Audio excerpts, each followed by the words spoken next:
Apakah Anda termasuk pecandu adrenalin? Apabila iya, mungkin tempat-tempat wisata berikut ini bisa Anda kunjungi dan rasakan bagaimana kegiatan di tempat wisata tersebut memacu adrenalin Anda. Saksikan informasinya sesaat lagi hanya di Spotlight.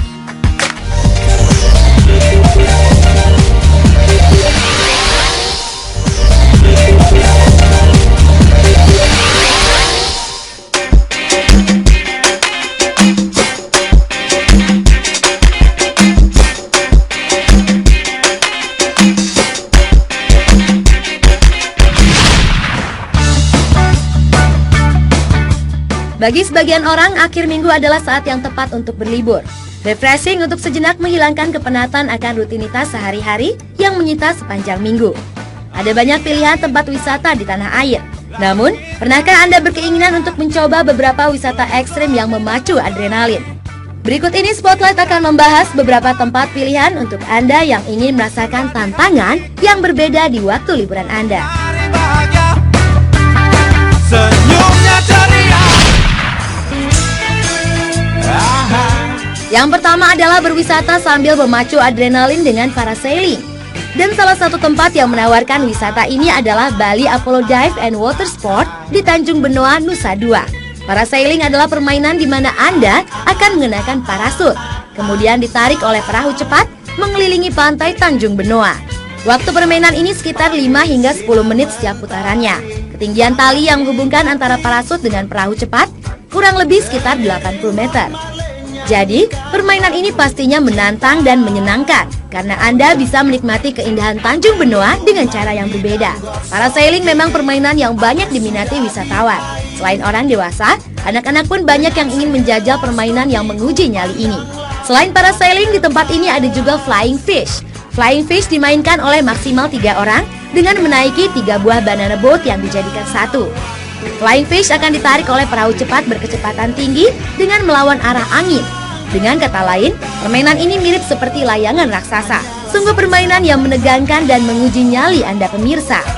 Anak pantai.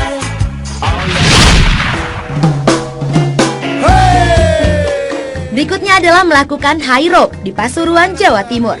High rope adalah aktivitas menggunakan tali di ketinggian yang biasanya menjadi bagian dari kegiatan outbound.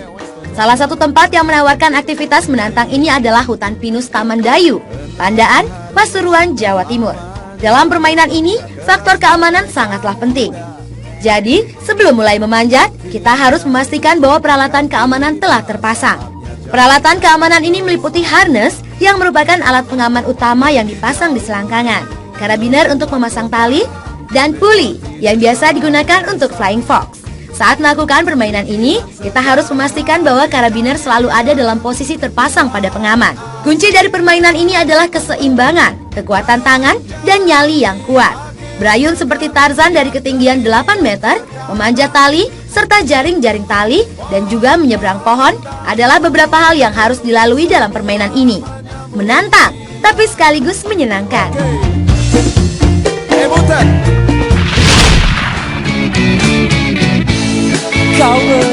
Dan berikutnya adalah berwisata ekstrem dengan off-road, dan salah satunya ada di Gunung Bromo.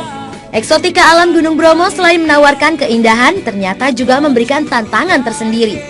Wisata off-road di tengah lautan pasir dengan memanfaatkan jeep menjadi pilihan. Apalagi untuk menikmati matahari terbit di Pananjakan yang menghadap ke arah Bromo. Jeep ini bisa Anda sewa di paguyuban jeep yang terletak di Wisma Ojek, yang berjarak 7 km dari Kawah Bromo. Tarif sewanya sebesar Rp250.000. Dengan harga ini, para wisatawan sudah bisa berkeliling dari Ngadisari hingga ke lautan pasir Bromo. Sesampainya di Cemoro Lawang, para wisatawan dapat masuk ke kaldera. Tantangan selanjutnya adalah bukit terjal berliku menuju padang pasir dengan abu yang berhembus kencang, dan dilanjutkan menuju bukit Teletubbies. Namanya yang unik diberikan karena bukit ini jarang tersentuh abu vulkanik, sehingga terlihat seperti hamparan permadani hijau di tengah padang pasir yang gersang.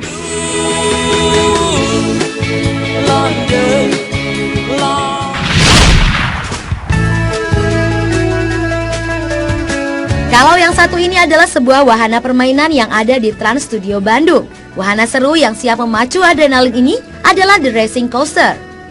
Roller coaster ini konon termasuk salah satu yang tercepat di dunia, dengan laju kecepatan 125 km per jam.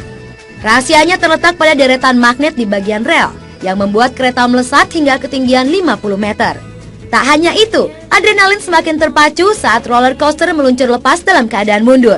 Roller coaster tercepat di dunia dengan manuver gerakan mundur hanya ada 3 di dunia. 2 buah di Amerika Serikat dan 1 ada di Trans Studio Bandung.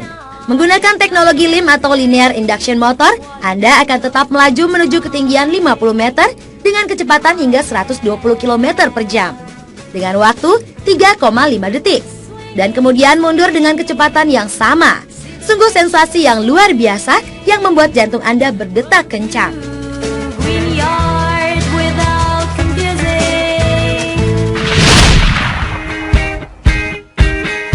Selanjutnya adalah berlibur akhir pekan menaiki pesawat Sport Trike. Adalah salah satu pilihan menarik bagi Anda yang ingin memacu adrenalin. Menikmati suasana ibu kota Jakarta dari ketinggian 90 meter, mungkin harus Anda coba. Pesawat Sport Trike merupakan pesawat ringan hasil modifikasi dari Gantole yang dilengkapi mesin. Meskipun di Indonesia masih tergolong langka, pesawat beroda 3 ini sebenarnya telah cukup populer di beberapa negara. Karena bentuknya yang kecil, trike hanya bisa dinaiki oleh pilot dan seorang penumpang yang duduk di belakangnya. Pesawat Sport Trike dapat mencapai kecepatan 50 knot atau setara dengan 100 km per jam. Anda yang tertarik untuk merasakan sensasi terbang dengan pesawat Sport Trike ini bisa datang dari pukul 6 sampai 10 pagi tiap hari ke lapangan terbang Wiladatika Bumi Perkemahan Nusantara Cibubur. Tempatku melihat di balik awan, aku melihat di balik hujan, tempatku terdiam. Dan itulah beberapa wisata ekstrim di tanah air. Bagaimana? Tertarik untuk mencoba dan memacu adrenalin Anda?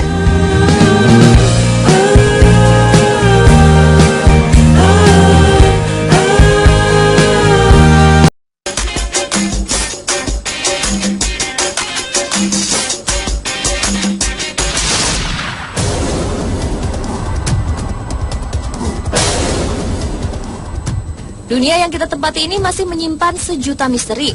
Walaupun evolusi telah berlangsung berabad-abad, namun beberapa misteri di dunia ini banyak yang belum terungkap. Misteri biasanya berkaitan dengan segala hal dengan yang belum pasti. Maka dari itu, misteri selalu menarik keingintahuan orang-orang. Misteri biasanya dikaitkan kejadian mistis, horor, dan supranatural yang selalu mendatangkan perhatian lebih masyarakat. Ini sesuatu yang mengandung misteri menjadi lebih disukai. Hingga di beberapa negara, hal yang misterius dimasukkan dalam daftar tujuan wisata.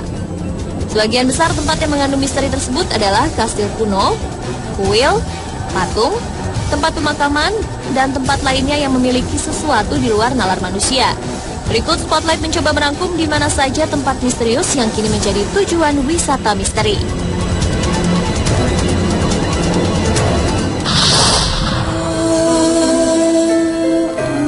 Tempat pertama yang kini menjadi tempat wisata misteri yakni Pulau Paskah. Tempat ini terletak di antara Tahiti dan Chili di kawasan Amerika Latin. Salah satu yang mengundang wisatawan ingin mengetahui lebih dalam mengenai Pulau Paskah ini karena adanya keberadaan patung kolosal. Karena patung raksasa ini jugalah Pulau Paskah meraih popularitas internasional. Sekitar 600 patung batu monolitis besar berdiri di Pulau Paskah yang diperkirakan sudah berusia ribuan tahun. Saat ahli navigasi asal Belanda Jacob Roggeveen tiba di pulau ini pada tahun 1722, patung-patung ini sudah berdiri tegak walaupun yang terlihat hanyalah bagian kepalanya saja. Sayangnya mulai abad ke-19, bagian patung raksasa ini banyak yang bertumbangan akibat perang internecine. Setelah perang tersebut, penelitian kembali dilakukan terhadap patung raksasa dengan tinggi 4 meter tersebut. Meskipun berbagai penelitian telah dilakukan, namun bagaimana masyarakat asli pulau tersebut, yaitu suku Rapa Nui ini membuat patung dengan teknologi primitif saat itu, masih belum juga terungkap. Bahkan teori yang dianggap tidak masuk akal pun pernah tersiar bahwa patung tersebut dibuat oleh UFO. Namun hingga kini patung itu tetaplah sebuah misteri yang belum terpecahkan.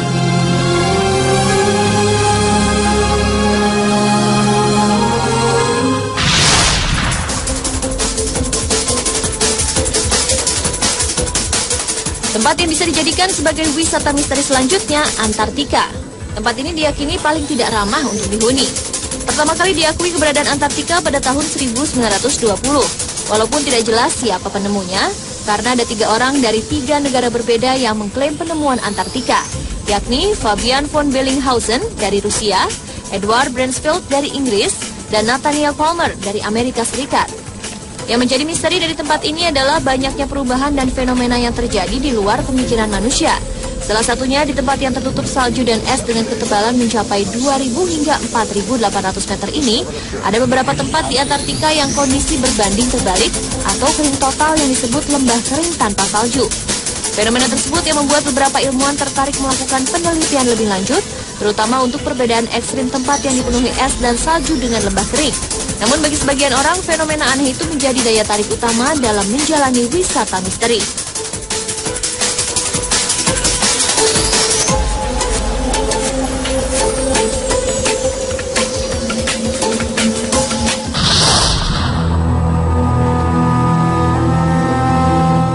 Tidak ada yang salah jika menyebut Xinjiang menjadi salah satu tempat wisata misteri, karena kota di Cina ini menyimpan banyak hal misterius, terutama untuk tempat yang disebut Moguicheng atau kota iblis. Walaupun terdapat banyak istana kecil dan kastil kuno, namun Moguicheng tidak berpenghuni. Daya tarik dari Moguicheng bukan hanya itu saja, tapi adanya mitos alam bermain musik yang sudah dikenal sejak ribuan tahun silam.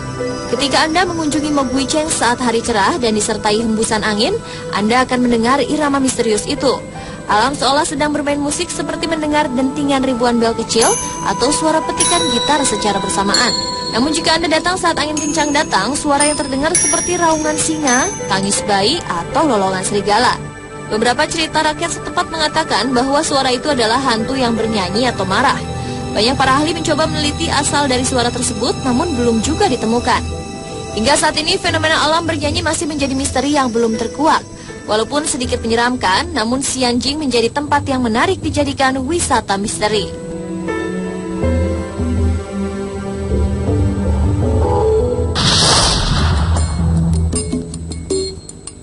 Wisata misteri selanjutnya ada di daerah pinggiran Inggris dekat Amesbury di Wiltshire. Misteri yang belum terpecahkan dari tempat ini adalah keberadaan Stonehenge atau susunan batu raksasa yang berdiri tegak melingkar. Terjadi perdebatan mengenai usia batu tersebut. Sebagian besar arkeolog memperkirakan bangunan Stonehenge dibuat antara 2500 sebelum Masehi hingga 2000 sebelum Masehi. Usaha serius pertama untuk memahami monumen ini dilakukan pada tahun 1740 oleh William Stukeley. Yang menjadi misteri dan belum terpecahkan hingga kini adalah tidak diketahuinya tujuan dibangunnya batu raksasa tersebut. Apakah akan dijadikan istana atau kuil? Misteri Stonehenge yang masuk dalam daftar warisan dunia UNESCO pada tahun 1986 ini masih terus diselidiki.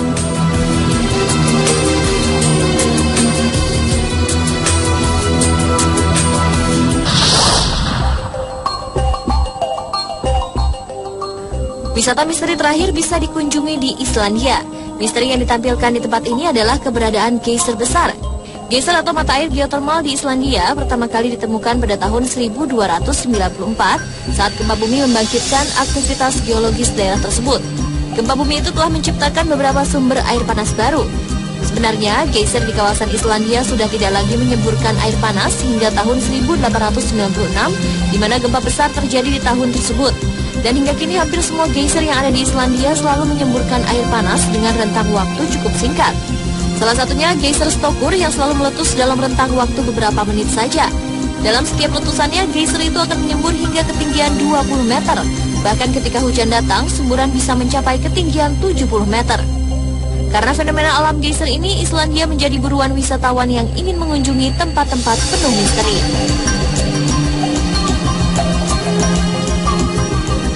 Itulah tempat wisata misteri yang bisa Anda kunjungi di dunia. Yang pasti, semua fenomena alam tersebut menunjukkan bahwa alam ada pemiliknya. Karena itu, kewajiban kita untuk selalu melakukan perbuatan yang selalu sejalan dengan harmonisasi alam semesta.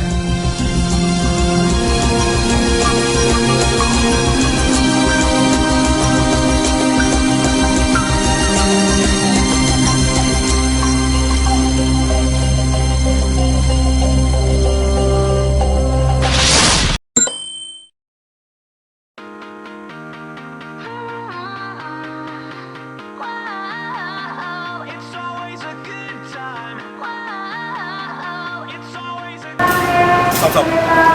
Saat ini gue udah nyampe di stasiun Jakarta dan sebentar lagi gue bakal langsung jalan ke Museum Fathahillah melalui terowongan khusus. Gak usah berlama-lama lagi, Sob, langsung kita cabut ke Museum Fathahillah atau Museum Kota.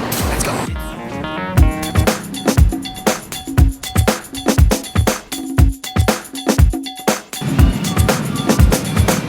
Mantap, rekomen.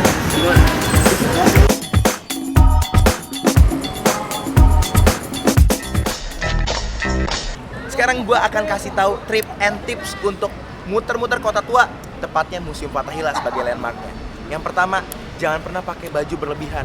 Yang nyaman aja bro, kaos, meja buat gaya dikit. Kalau lu pakai berlebihan, yang ada lu gerengah, keringetan, ngapain?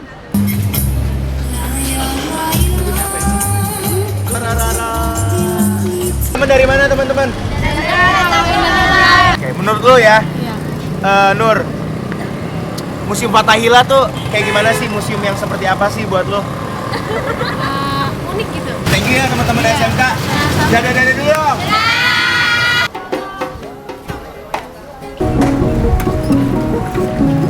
Tips selanjutnya adalah jangan lupa untuk minjem sepeda, tapi bayar. Tapi murah sih, 30 menit 15.000. Say hi to the camera. Hi camera. Hi camera. What do you think about Jakarta? It's special and I like Jakarta. Saatnya gue bacain Twitter yang masuk ke kita. @andra_andrew. Kira-kira kalau masuk Museum Fathahillah berapa ya bayarnya? Cukup Rp5.000 atau goceng. Itu yang Twitter yang masuk. Thank you ya buat teman-teman. Minggu depan kita ketemu lagi barengan gue, Ruben Doni Andres, dalam acara yang sama, Trips and Tips. Dadah.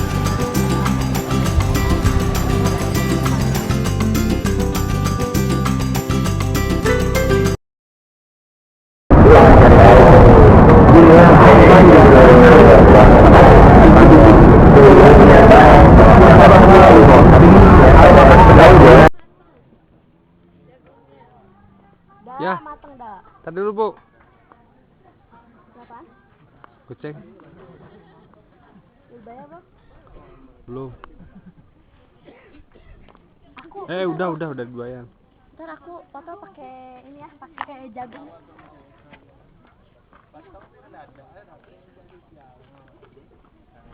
Udah bayar itu?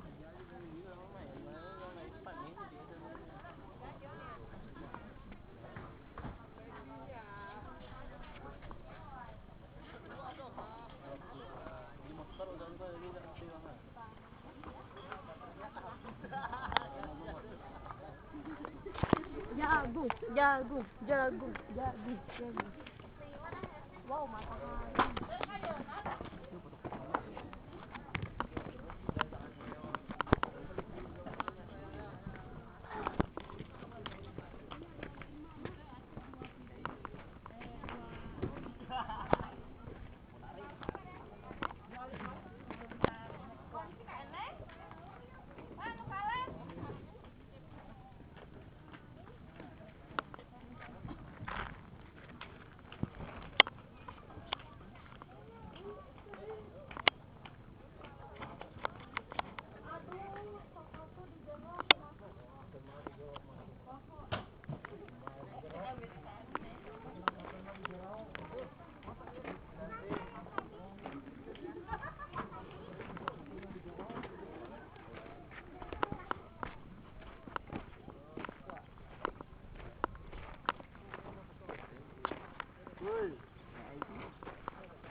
Foto ini orangnya.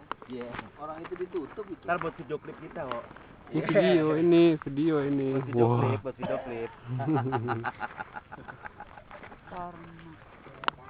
Nih bilang dong, ada omongannya dong. Perjalanan ini menjelajah. Mau dipoto. Wah, mau dipoto. Ini yang namanya kawah tanda di muka. Oh, tanda di muka. Enggak. Yo. Foto ada jagungnya. Mana? Kumpul foto Siapkan lidah dan perut Anda untuk menikmati serangkaian kejutan dari kuliner yang satu ini. Ini menggunakan yang namanya teknik molekular gastronomi. Waduh, Susah banget susah namanya. tapi ini adalah teknik memasak dengan pendekatan ilmu fisika dan kimia. Kok bisa pakai ilmu fisika kimia segala ya kuliner ini? Nah, memang di sini nanti Anda akan menemukan menu-menu unik, mulai dari menu udang di balik batu hingga menu empek-empek yang dikemas dengan unik.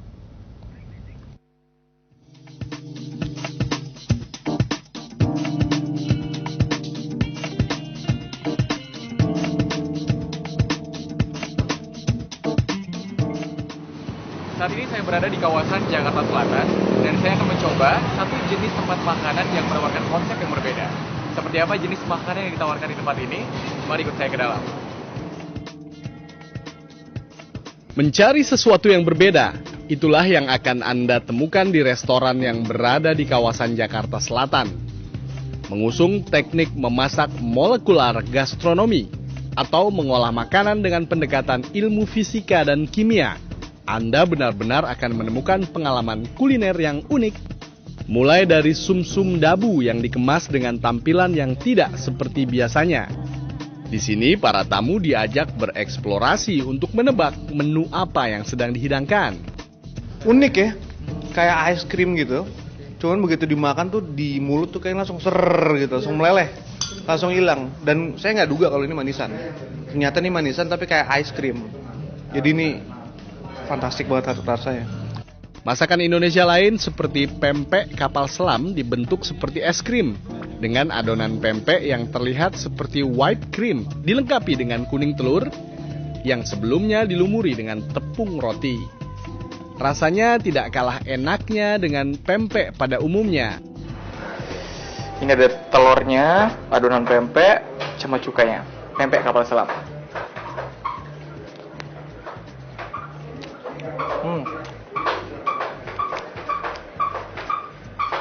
Nggak kalah enak ternyata. Rasanya unik gitu ya. Pokoknya pengalaman berbeda lagi ya. Ya, kita pikir tadi disuguhin es krim, katanya kok panas gitu. Cuma makan dulu katanya apa pempek. Masih ada kejutan lain dengan menu udang di balik batu. Nah, sang koki sengaja membuat kentang terlihat seperti batu asli. Ya, dan unik sekali. Berapa kali kita dalam tanda kutip ya ketipu. Iya. Ada tadi menu udang dan sebuah batu. Ya, ternyata batunya bisa dimakan, bisa diiris, ternyata potato. Nah, jadi ini pengalaman yang luar biasa sekali ini. Ya. Apalagi ini kan satu-satunya di dunia. Konsep ini dipakai agar tampilan masakan Indonesia lebih menarik dan makin diapresiasi oleh pecinta kuliner. Molekular gastronomi itu teknik memasak modern yang menggunakan pendekatan ilmiah, fisika dan kimia juga, yang mana kita pakai di sini untuk makanan Indonesia gitu. Untuk bisa menikmati kuliner di sini, Anda hanya bisa memesannya secara online. Pihak restoran juga hanya membatasi untuk 8 orang saja per harinya dengan biaya Rp910.000. Putra Mahendra dan Kemal Prasetyo melaporkan dari Jakarta.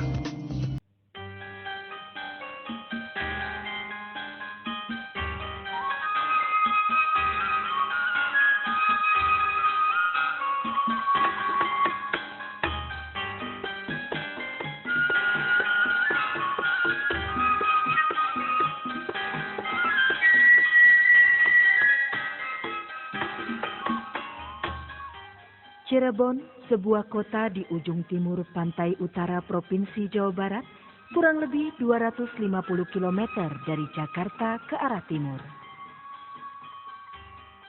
Memasuki kota Cirebon, sebelum menuju ke makam Sunan Gunung Jati, rasanya kurang lengkap kalau tidak menyempatkan diri lebih dulu mengunjungi keraton Kasepuhan yang berada di tengah kota.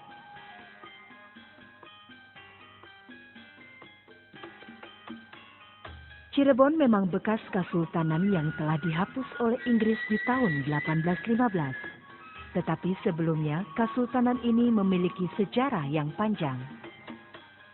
Pangeran Cakrabuana yang berkuasa di abad 15 mempunyai hubungan yang erat dengan kerajaan Demak dan Mataram. Sebab itu pula, beliau menerima kehadiran Syarif Hidayatullah dengan senang hati, karena misinya adalah mengembangkan agama Islam, terutama di sepanjang pantai utara Jawa Barat.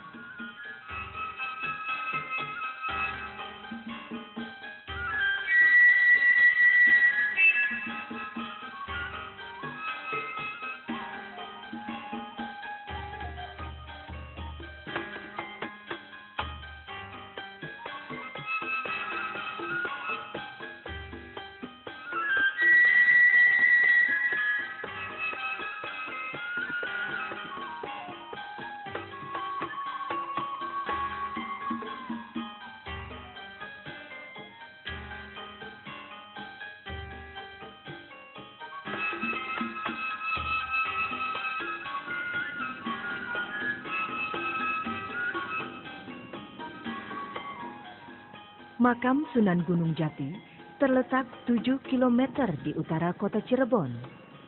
Sunan Gunung Jati dan Fathahillah merupakan dua tokoh penyebar agama Islam yang juga memiliki hubungan erat dengan kerajaan Demak dan Mataram sebagaimana yang dilakukan oleh Pangeran Cakrabuana. Syarif Hidayatullah yang kemudian disebut Sunan Gunung Jati itu lahir di Mesir, lalu dibawa pulang oleh ibunya ke Cirebon. Beliau berhasil menyebarkan agama Islam ke barat sampai di Banten dan ke selatan memasuki wilayah kerajaan Pajajaran. Perjuangannya mendapat dukungan Sultan Demak, Raden Patah. Akan halnya Fathahillah sendiri wafat tahun 1570, setengah abad lebih setelah Syarif Hidayatullah. Itulah sebabnya beliau mendapat julukan sebagai Sunan Gunung Jati II yang makamnya di sebelah Sunan Gunung Jati I. Perjuangan beliau tercatat bukan saja sebagai penyebar agama, tetapi juga berusaha menahan arus kedatangan orang-orang Portugis yang menguasai perdagangan, terutama di sepanjang pantai utara Jawa.